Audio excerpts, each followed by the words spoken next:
everyone, welcome to my channel. I hope you're having a fabulous day. I have a longer time-lapse tutorial for you today. It has been some time since I've been able to do a little bit more of a prolonged painting because I had another job. I was working not quite, but basically full-time at another job. And I was able to leave that job, and now I am committing to art full-time. So I hopefully will have more prolonged paintings for you and tutorials to go along with those. I also have a website with different services and things that I offer, along with a weekly email newsletter. I would love if you go and sign up for that. There's exclusive content that I send to my email subscribers. So the website is CoreyFrankCreates.com. Go ahead and scroll to the bottom if you want to sign up for the email newsletter, and you can do that there. Just make sure that you search for the confirmation link in your inbox or your junk or spam folder so that you can get subscribed. So let's go ahead and jump into this tutorial. I'm going to talk about a few of the techniques that I use to do this painting. Let's get into it. So I'm starting out with a size 6 round brush, and I do switch to my slanted flat brush, but just to start I was adding water and then putting alizarin crimson is a color I'm using over the top, and then going back over with water to thin out the edges. So you'll see I have a very fine tip of red, a fine line of red, and then I go over with water and kind of repeat that process so it's like the color itself bleeds just the way it does on the actual rose. And if you want to see the original reference image I used for this, it's from unsplash.com. It's linked in the description.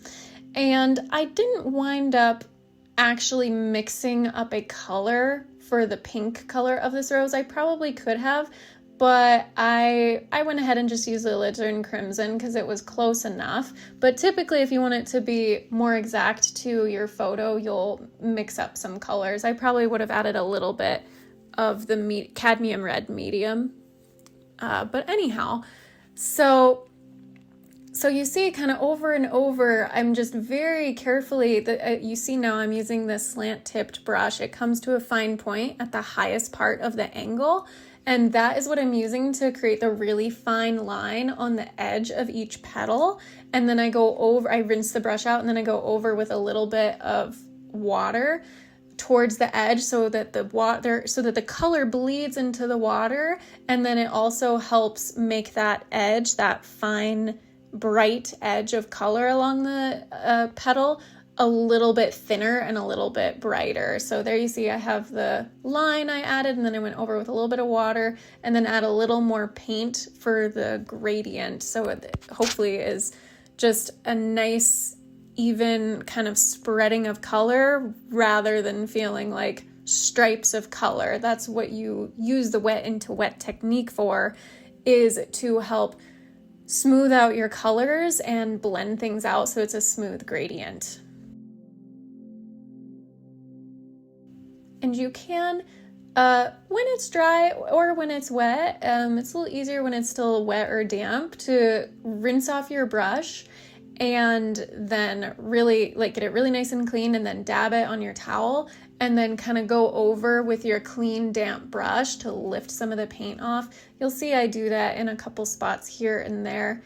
But for the most part, I'm trying to maintain the lightest parts of the petals so that I don't have to try and lift paint back out. Remember, watercolor, you're working in the opposite of most other paints. Instead of putting in all your color and then adding the highlights at the end, you want to work as if all your highlights are already there. So you keep your light, the white of the page, in there for your highlights and light parts, and then you put your lightest shades over the top and progressively get darker and darker. And to get darker and darker, you're going to want to add more and more layers of paint.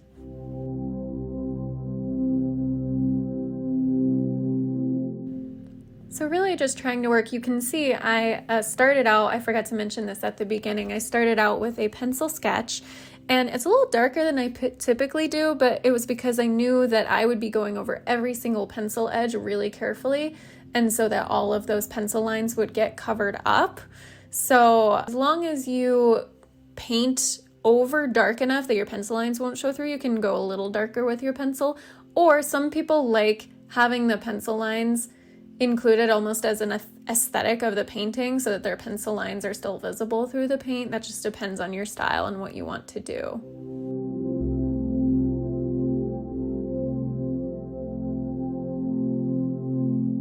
Adding very, very light paint here for some of those lines of the petal. There's almost like a tissue paper quality to it.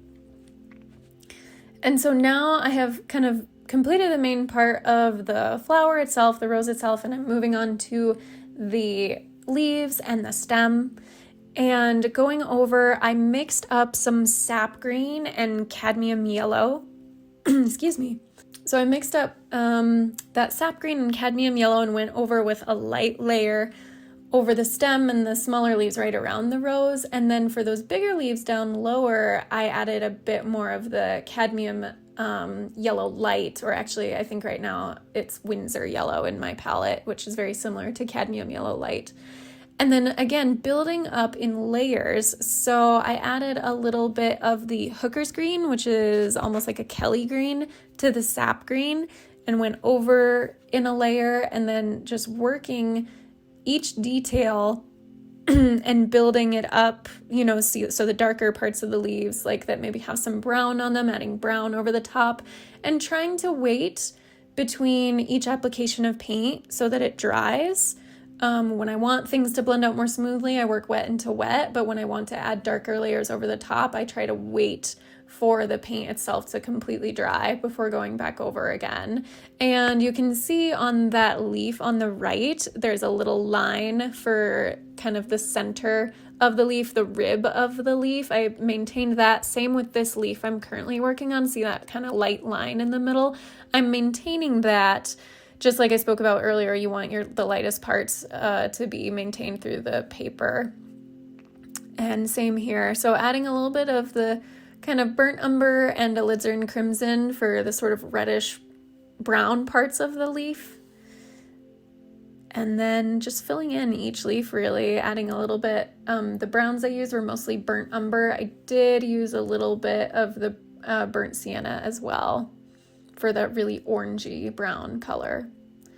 For this green that I went over the top, so I started with that light yellow layer underneath because it'll shine through a little bit, but then I mixed up some hooker's green, a little bit of sap green, and even a little bit of the Viridian green, which is kind of almost a teal green.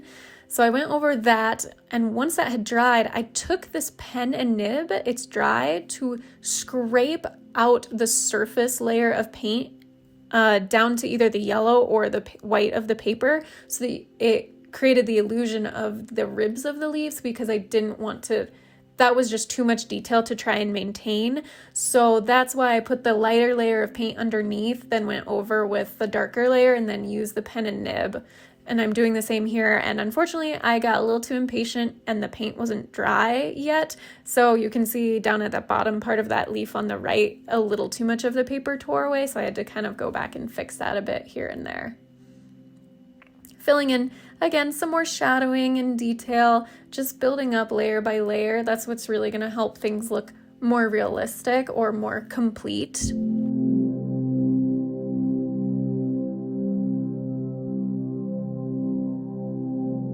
And then finally, I decided I wanted a little bit of a background to just make the rose pop out a little bit more.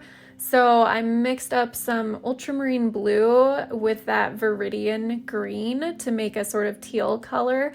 And I'm back to using my size 6 round brush just because it, I felt like it would flow a little more easily with the sort of flowy washes of color.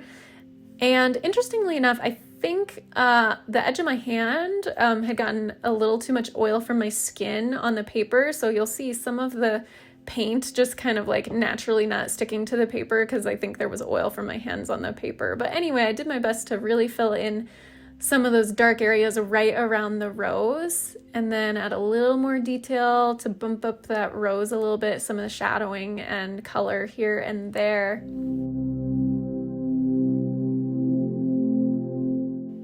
And then the wonderful fun splashes and speckles of color.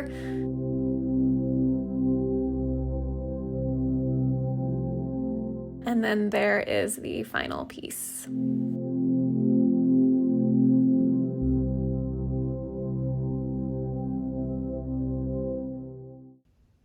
Thank you so much for watching. I hope you enjoyed that. If you did, please give this video a thumbs up. Go ahead and subscribe to my channel. I would really appreciate it. Until my next video, be kind to yourself, be kind to others. God bless, and I'll see you soon.